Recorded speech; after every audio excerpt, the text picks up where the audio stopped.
அதிமுக கூட்டணியில் தொகுதி பங்கீடு தொடர்பான பேச்சுவார்த்தை இன்று தொடங்கியது. அதிமுக பொதுச் செயலாளரும் முதலமைச்சருமான செல்வி ஜெயலலிதா தலைமையில் சென்னை போயஸ் கார்டனில் நடைபெற்ற இந்த பேச்சுவார்த்தையில் சமத்துவ மக்கள் கழகம் தலைவர் எர்ணாவூர் நாராயணன், தமிழக வாழ்வுரிமை கட்சித் தலைவர் வேல்முருகன், கொங்கு இளைஞர் பேரவைத் தலைவர் தனியரசு, இந்திய குடியரசுக் கட்சித் தலைவர் சேகு தமிழரசன், தமிழ் மாநில முஸ்லீம் லீக் தலைவர் ஷேக் தாவூத், அகில இந்திய பார்வர்ட் பிளாக் கட்சியின் மாநில பொதுச் செயலாளர் பி. வி. கதிரவன் உள்ளிட்டோர் பங்கேற்றனர்.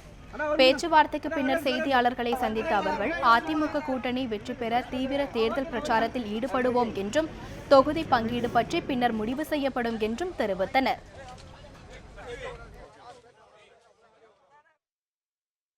தமிழ்நாடு முழுக்க இருக்கிற 234 தொகுதிகளிலும் அனைத்து இந்திய அண்ணா திராவிட முன்னேற்ற கழகத்தினுடைய அரசு மாண்புமிகு முதல்வர் புரட்சித் தலைவி அம்மா அவர்கள் தலைமையில் முதல்வராக பொறுப்பேற்க அரசை நடத்திட தமிழ்நாட்டு மக்கள் தயாராகி இருக்கிறார்கள்.